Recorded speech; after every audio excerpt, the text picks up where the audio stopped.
Les obsèques de l'ancien président Didier Ratsirek à Yavlou et au mausolée à Varadjambuitsen ont été marquées par de vives émotions. Le président Radziwiłł en personne a rendu tous les honneurs dus à l'amiral pour tout ce qu'il a fait pour Madagascar. Le rapport publié par le ministère de la Santé ce jour fait état de 7 morts du coronavirus hier 28 mars. Des milliers de personnes tentaient par tous les moyens de fuir le nord-est du Mozambique, en proie depuis mercredi à une attaque djihadiste d'ampleur qui a fait des dizaines de morts parmi les civils.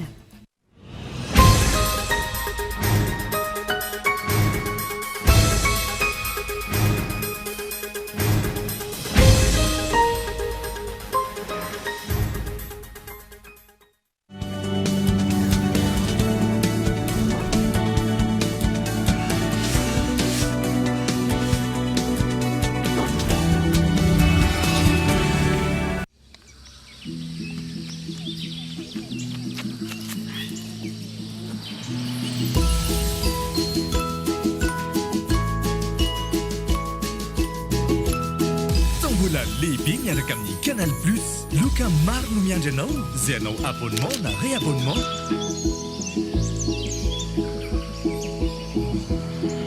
$60,000 ny bouquet évasion miaraka amin'ny décodeur. Tolotra manankery hatramin'ny 1.3 martsa. Les bouquets Canal Plus.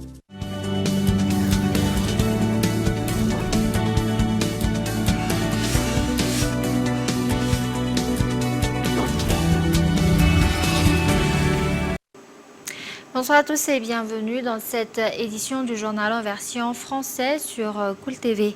À la une de l'actualité, les obsèques de l'ancien président Didier Ratsirek à Yavlou et au mausolée à Varadjambuitsen ont été marquées par de vives émotions. Le président Radziwiłł en personne a rendu tous les honneurs dus à l'amiral pour tout ce qu'il a fait pour Madagascar. Les détails dans ce reportage.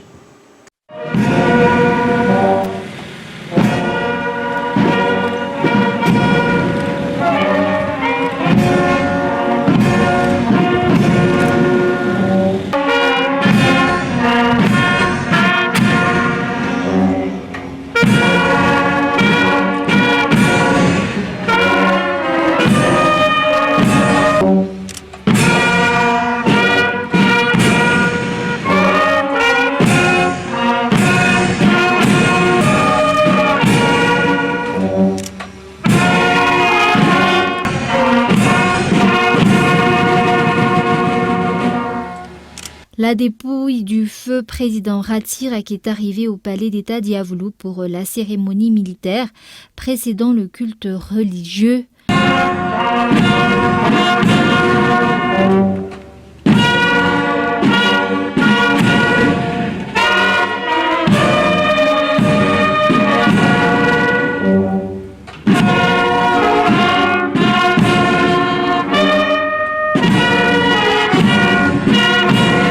Dans son discours, le président Radziwiłł n'a eu de cesse de déplorer la disparition de la plus grande figure militaire et politique de Madagascar.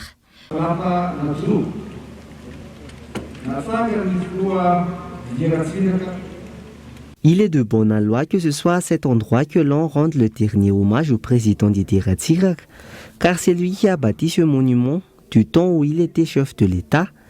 C'est un patriote, un symbole pour tous les Malgaches, un grand défenseur de notre nation qui s'en est allé.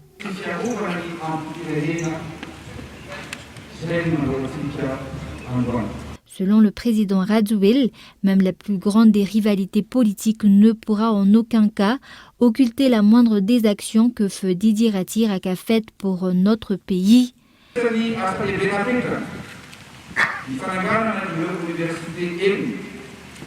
La construction des 6 universités dans les 6 provinces, de lycées dans chaque district, de CEG dans chaque commune et de BP dans chaque fouctagne font partie des progrès que l'on doit uniquement au plus haut gradé de l'armée malgache.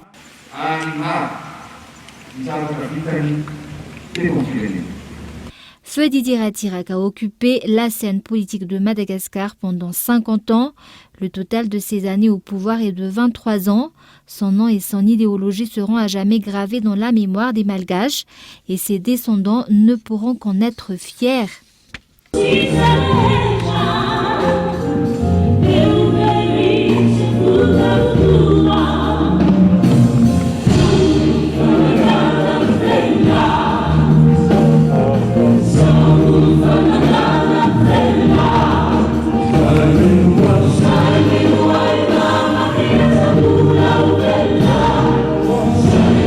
C'est à 15h que le corps de l'amiral Didier Rattirac a quitté le palais Diavelou pour être inhumé au mausolée des braves et héros du pays à Avaratjambuitsen. Membres du gouvernement, représentants diplomatiques, les ténors des partis politiques et chefs religieux ont rendu honneur à l'amiral Didier Rattirac à ce jour.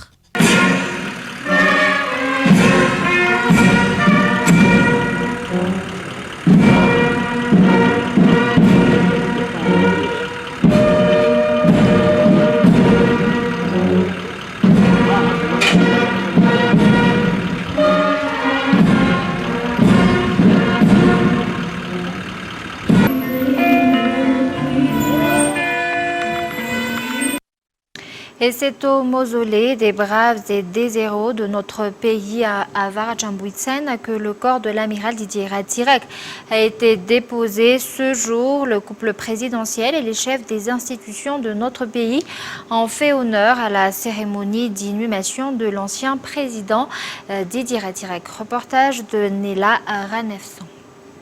La dépouille de l'amiral Didier Rattirac est arrivée au mausolée à Avaratjambuitsen cet après-midi à 16h où une foule attendait la venue du cortège funéraire pour faire leur adieu à l'ancien président.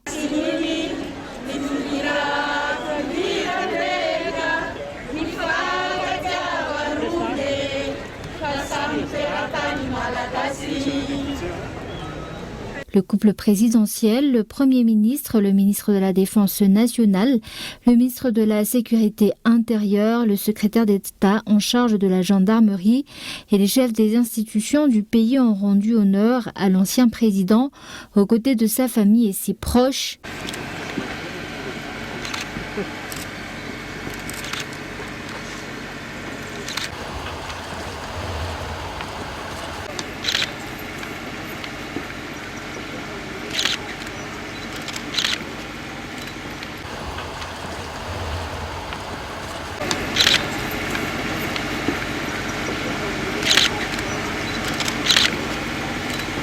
La famille du défunt a adressé ses remerciements à tout le peuple malgache pour sa totale communion avec les proches de l'amiral.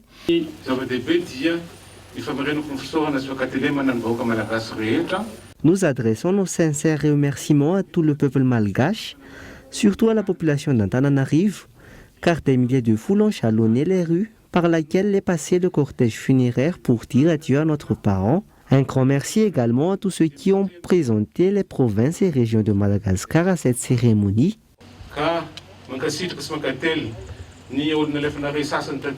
Le président Rajoelina a clôturé la cérémonie d'inhumation de l'amiral Didier Rattirac par un dépôt de gerbes en l'honneur de tous les héros, braves et ceux qui ont combattu pour la liberté de Madagascar.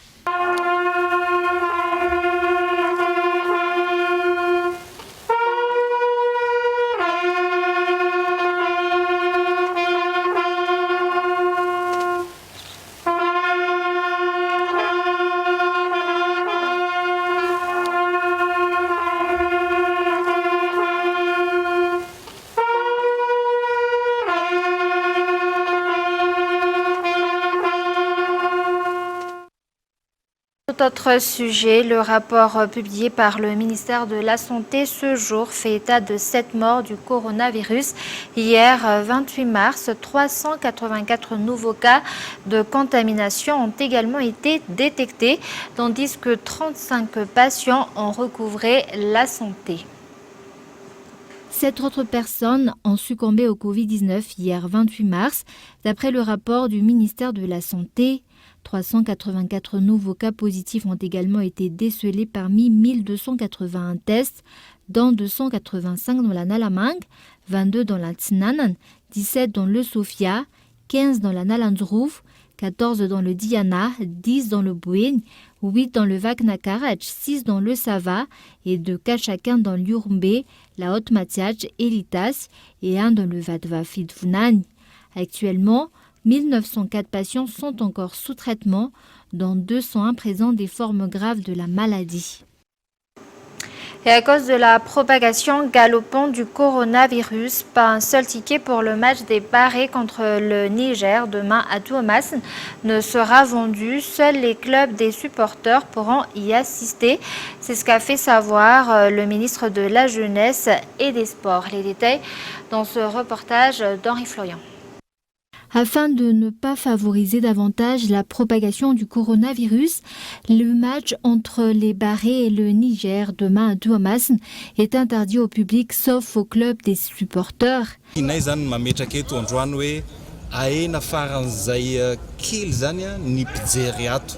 Pour empêcher la propagation du coronavirus, aucun billet du match des Barrés contre la Niger ne sera vendu. Mais comme nos joueurs auront besoin de soutien, les membres des clubs des supporters pourront y assister, mais à un nombre très limité et dans le respect des mesures sanitaires. Un contrôle sanitaire strict sera effectué à l'entrée du stade. Des responsables sanitaires issus d'Antananarivo viendront en renfort au personnel médical de Tuamas. Nous avons encore plus d'une chance de nous qualifier à la CAN 2022 et je suis très confiant que nos joueurs donneront leur maximum pour défendre l'honneur de Madagascar. Les autorités sanitaires appellent ainsi au respect de l'ordre et des mesures sanitaires. Toute la population malgache place son espoir sur les Barréas qui ont promis de donner le meilleur d'eux pour se qualifier à la CAN 2022.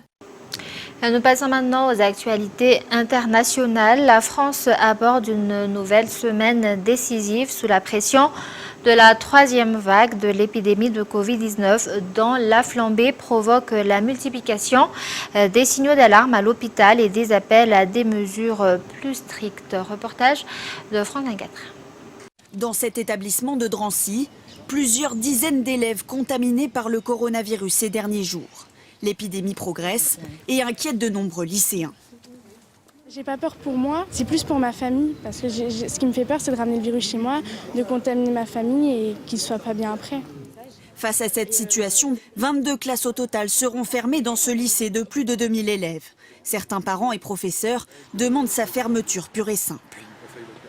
On est arrivé à une situation tellement alarmante que sanitairement, ça devient impossible. Donc effectivement, je pense que temporairement, il va peut-être falloir fermer malheureusement ce lycée. Une situation qui n'a rien d'inédit en Seine-Saint-Denis. Dans ce département le plus touché par la troisième vague, le taux d'incidence explose. 777 cas pour 100 000 habitants, plus de 2 fois la moyenne nationale. Et malgré le reconfinement, certains lieux publics restent très fréquentés. Au marché de Saint-Denis, difficile de garder ses distances. Aucun sens de circulation n'est établi et les habitants dénoncent le non-respect des gestes barrières. Vous appelez ça un confinement, vous? Moi, je suis ni pour ni contre, mais il faut que ce soit fait avec des règles de sanitaires, avec tout bien canalisé. Là, c'est l'anarchie, on est en pleine anarchie dans cette ville. Les gens, ils ont des masques pour ne pas payer les 135 €, mais après, le reste ne suit pas. Pour le président du département, les spécificités de sa population expliquent aussi l'explosion du virus. Ces premiers de corvée qui prennent les transports collectifs, qui parfois vivent dans des logements plus petits où il est plus difficile d'isoler un malade au sein de la famille. Dans le département, tous les voyants sanitaires sont au rouge et les hôpitaux sont déjà saturés. Et comme annoncé dans les titres, des milliers de personnes tentées par tous les moyens de fuir le nord-est du Mozambique, en proie depuis mercredi à une attaque djihadiste d'ampleur qui a fait des dizaines de morts parmi les civils. Reportage de France 24. Ils arrivent par bateau ou en bus. Ils sont ceux qui ont réussi à fuir les attaques djihadistes à Palma. Mais comme cette femme qui attend son frère, beaucoup sont toujours sans nouvelles de leurs proches. Não sabes onde é que está, em que condições, a pessoa não está comunicável. Isso é chatice, quer dizer, desestabiliza todo o ser de um ser humano. É esse jovem que eu estou à procura dele. Que me ajude na comunicação, pelo menos, para ver se localizo meu filho. Ce dimanche, le gouvernement mozambicain confirme la mort de dizaines de civils dans l'assaut des djihadistes contre la ville de Palma, y compris parmi ceux qui étaient évacués par l'armée. As forças de defesa e segurança registraram com pesar a perda de 7 vidas de um grupo de cidadãos que se precipitou numa coluna de viaturas saída do Hotel Amarula que foi emboscada pelos terroristas. Le fils de cette Sud-Africaine est mort dans l'embuscade. Heard that the evacuations had started, and apparently as they were about, or when they were driving out, unfortunately the insurgents ambushed them and my son was shot. Tandis que les familles attendent et espèrent l'arrivée des leurs, la situation reste incertaine à Palma. Vendredi soir, plusieurs sources confirmaient la prise de la ville par les djihadistes. Palma est située près de sites gaziers pesant plus de 50 milliards d'euros. Ce week-end, le groupe Total y a suspendu ses activités. Et avant de se quitter, un rappel des grands points de ce journal. Les obsèques de l'ancien président Didier Ratsiraka Ayavului au mausolée à Varjambouitsen ont été marquées par de vives émotions. Le président Radziwiłł en personne a rendu tous les honneurs dus à l'amiral pour tout ce qu'il a fait pour Madagascar. Et le rapport publié par le ministère de la Santé ce jour fait état de 7 morts du coronavirus hier 28 mars. Et des milliers de personnes tentaient par tous les moyens de fuir le nord-est du Mozambique en proie depuis mercredi à une attaque djihadiste d'ampleur qui a fait des dizaines de morts parmi les civils. Et voilà, c'est la fin de cette édition. Merci de l'avoir suivi. Je vous donne rendez-vous demain à la même heure. Au revoir.